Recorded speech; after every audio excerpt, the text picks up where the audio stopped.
अस्सलाम वालेकुम, welcome to my channel Science Emporium. आज के इस लेक्चर में हम कवर करेंगे conservation theorem of energy of system of particles which is the last part of this whole study.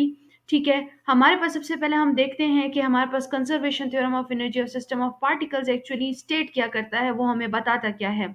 तो it states if the external and internal forces are conservative, यानी कि अगर हमारे पास इंटरनल और एक्सटर्नल दोनों फोर्सेज हमारे पास कंजर्वेटिव है और जो हमारी इंटरनल फोर्सेज हैं वो न्यूटन थर्ड लॉ यानी एक्शन रिएक्शन लॉ को ओबे करता है, तो हमारे पास जो टोटल मैकेनिकल एनर्जी होगी that is the kinetic energy plus potential energy of the system of the particles that would always be constant और कंजर्व्ड। ठीक है, तो हम आते हैं इसकी प्रूफ की तरफ।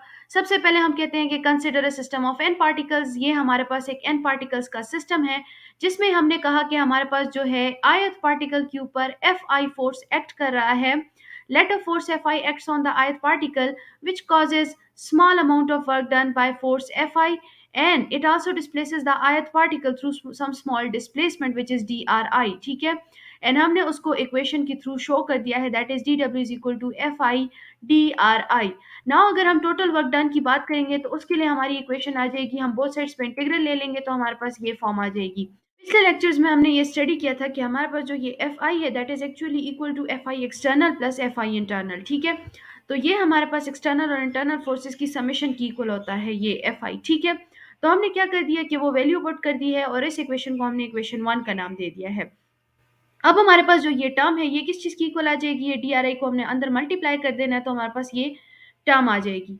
अब अगर आप इस इक्वेशन को गौर से देखें तो यहाँ हमारे पास एक्चुअली 3 टर्म्स बन रही हैं। अच्छा, एक और चीज़ हमने करनी है वो ये है कि हमने कहा है कि टोटल वर्क डन हमने फाइंड करना है। तो टोटल वर्क डन अगर हम फाइंड करेंगे फॉर द होल सिस्टम तो उसके लिए हम क्या करेंगे कि हम both sides of this equation क्या ले लेंगे, समेशन ले लेंगे। जैसे ही हम समेशन लेते हैं तो हमारी इक्वेशन इस फॉर्म में आ जाएगी। अब हमें पता है कि ये जो टर्म है that is actually equal to summation i j to N.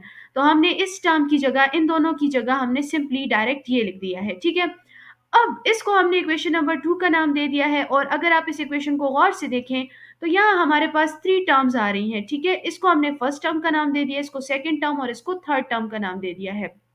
अब हमारा सिर्फ और सिर्फ ये काम है कि हम इन तीनों टर्म्स की वैल्यूज को फाइंड करें, यानी इनको फर्दर सिंप्लीफाई करें और उनसे जो हमारे पास रिजल्टेंट इक्वेशंस आएंगी वो हम यहाँ पे पुट कर देंगे और फिर हमारे पास इसका प्रूफ कंप्लीट हो जाएगा।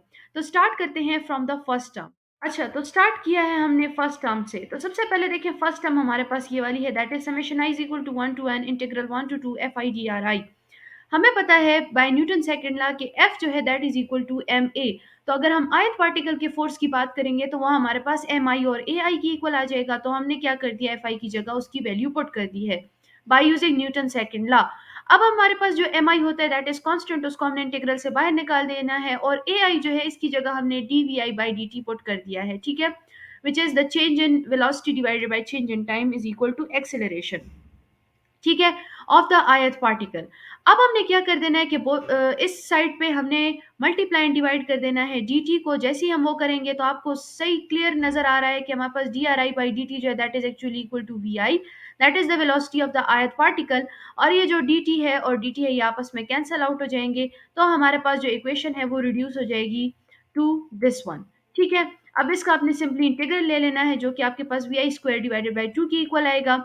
अब आपने क्या कर देना है कि इसके ऊपर आपने लिमिट अप्लाई करनी है। लिमिट अप्लाई करने के बाद आपके पास ये इक्वेशन कुछ इस फॉर्म में आ जाएगी, अपर लिमिट माइनस लोअर लिमिट। ठीक है, अब अगर आप इस इक्वेशन के ऊपर गौर करें तो ये आपके पास क्या मिल रही है, आपको काइनेटिक एनर्जी एट पॉइंट 2 मिल रही है and this is the kinetic energy at point 1। तो सिंपली मैंने यहाँ पे t two minus t one put कर दिया है and this is the final result for the first term. इसको हमने इक्वेशन 3 का नाम दे देना है। अब आते हैं हम सेकंड टर्म की सोल्यूशन की तरफ। अच्छा, तो सेकंड टर्म में अगर आप देखें तो सेकंड टर्म हमारे पास ये वाली थी that is summation i is equal to 1 to n integral 1 to 2 F i external d are i. ठीक है, अब हमने अगेन पिछले लेक्चर्स में ये चीज की थी कि हमारे पास जो एफ आई एक्सटर्नल है that is equal to negative d v i external divided by D R i. ठीक है, तो सिंपली हमने वो वाली वैल्यू उठा लेनी है और यहाँ हमने पुट कर देनी है एफ आई एक्सटर्नल की जगह डी आर आई, और डी आर आई आपस में कैंसिल हो जाएंगे और हमारे पास ये इक्वेशन आ जाएगी। माइनस को आप बाहर निकाल दें और इसका इंटीग्रल ले लें तो आपके पास वो इस फॉर्म में आ जाएगा। अब आपने क्या कर देना है कि इसके ऊपर लिमिट्स अप्लाई कर दी है तो ये आपके पास इस फॉर्म में इक्वेशन आ जाएगी। इस नेगेटिव साइन को आप अंदर मल्टीप्लाई कर देंगे तो फाइनल रिजल्ट आपके पास सेकंड टर्म का आएगा v one minus v two. Let this be equation number 4। अब आते हैं हम अपनी थर्ड टर्म की तरफ। अब इस सेकंड टर्म में अगर आप देखें तो हमने पोटेंशियल एनर्जीज को कैलकुलेट कर लिया है, ठीक है। अब थर्ड टर्म में भी हम पोटेंशियल एनर्जीज को ही देखेंगे, ठीक है। तो आते हैं थर्ड टर्म की तरफ। देखिए थर्ड टर्म हमारे पास ये वाली थी। हमने क्या कर दिया कि इस टर्म के साथ हमने मल्टीप्लाई एंड डिवाइड कर दिया है टू को।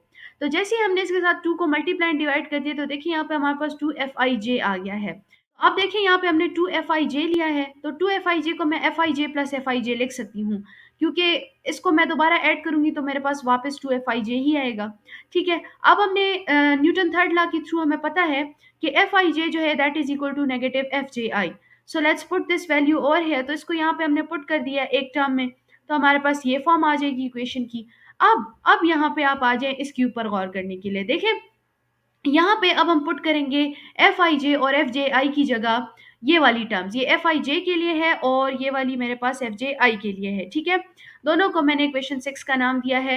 अब हमारे पास एक्चुअली हमने ये क्यों लिया है, हमने कहा था स्टेटमेंट में कि अगर हमारे पास इंटरनल फोर्सेस कंजर्वेटिव है तो हमारे पास जो है ये कंजर्वेशन थ्योरम हम फाइंड कर सकते हैं। तो इंटरनल फोर्सेस को जब हम कंजर्वेटिव लेंगे तो तब हम हमारे पास जो फोर्सेस हैं दैट इज एफ आई जे है वो हमारे पास इन टर्म्स की इक्वल आएगी। एफ आई जे है तो वो मेरे पास इस टर्म की इक्वल आएगी और एफ जे आई है तो वो मेरे पास इस टर्म की इक्वल आएगी। तो ये अपनी चीज माइंड में रखनी है, दिस इज अ कंडीशन कि अगर हमारे पास इंटरनल फोर्सेस कंजर्वेटिव है तो मेरे पास जो फोर्सेस हैं उनकी वैल्यूज ये आएंगी। तो अब हम क्या करेंगे कि जो एक्सटेंशन है इक्वेशन 6 की और जो इक्वेशन 6 हमने निकाली है इन दोनों को हमने लेके पुट कर देना है इक्वेशन 5 में। तो जैसे ही हम वहाँ पे पुटिंग करेंगे हमारे पास इक्वेशन कुछ इस फॉर्म में आ जाएगी जिसको हमने इक्वेशन 7 का नाम दे दिया है। अब अंदर हमने डी आर आई को मल्टीप्लाई कर देना है तो हमारे पास ये रिजल्ट आ जाएगा। अच्छा, तो अब आप देखें कि हमारे पास जब ये इक्वेशन आ चुकी है तो इसमें अब हमने एक कंडीशन अप्लाई करनी है और वो ये है कि यहाँ पे हमारे पास जो ये इक्वेशन है इसमें हम आई को जे के साथ सेकंड टर्म में आई को जे के साथ और जे को आई के साथ रिप्लेस कर देंगे, ठीक है। तो हमारे पास इक्वेशन किस फॉर्म में आ जाएगी, इस फॉर्म में आ जाएगी, ठीक है। अब यहाँ पे आप देखिए कि आपके पास डेल आई जे और v i j these are common, तो इन दोनों को हमने कॉमन निकाल देना है विद द नेगेटिव साइन और हमारे पास क्या आ जाएगा अंदर ब्रैकेट में डी आर आई माइनस डी आर जे, ठीक है। अब हमने अगेन पिछले लेक्चर्स में इसको इसका कॉन्सेप्ट भी स्टडी किया था कि ये जो हमारे पास टर्म है बाय लॉ ऑफ कोसाइन ये हमारे पास डी आर आई जे की इक्वल है, ठीक है। तो इसकी जगह मैंने वो वैल्यू पुट कर देनी है। इन चीज़ों को अंडरस्टैंड करने के लिए आप पीछे लेक्चर्स आपने मस्ट देखने हैं, अदरवाइज आपको समझ नहीं आएगी।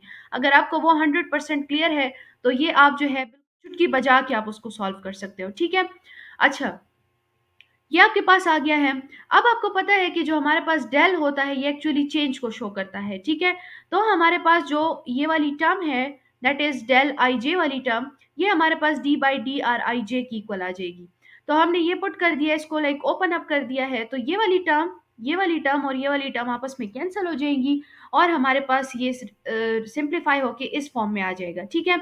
अब अब आप देखें कि यहाँ पे हमने अगेन इसकी इंटीग्रेशन की है। इंटीग्रेशन करने के बाद हमारे पास ये वाली टर्म आ जाएगी। ये आने के बाद हमने दोबारा से लिमिट्स पुट की हैं और हमारे पास इस फॉर्म में इक्वेशन आ गई है, ठीक है। Upper limit minus lower limit negative sign को भी अंदर मैंने मल्टीप्लाई कर दिया है। ये हमारे पास आ गई है हमारी इक्वेशन 8।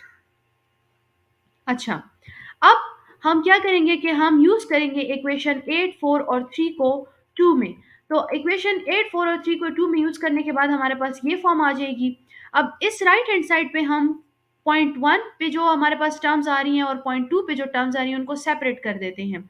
तो हमारे पास पॉइंट 1 की टर्म्स क्या आ रही है, v i plus this term at point 1 and minus V2 plus this term at point 2, minus को मैंने कॉमन ले लिया है, ठीक है। ये जो मेरे पास टर्म्स है ये एक्सटर्नल टर्म्स को शो कर रही हैं और ये मेरे पास इंटरनल टर्म्स को शो कर रही हैं, इंटरनल इफेक्ट्स को शो कर रही हैं। इसको मैं कलेक्टिवली लिख सकती हूँ U1 और इसको भी मैं कलेक्टिवली लिख सकती हूँ U2। तो इस तरह से मेरी इक्वेशन जो है वो कंप्लीटली सिंप्लीफाई होके इस फॉर्म में आ गई है।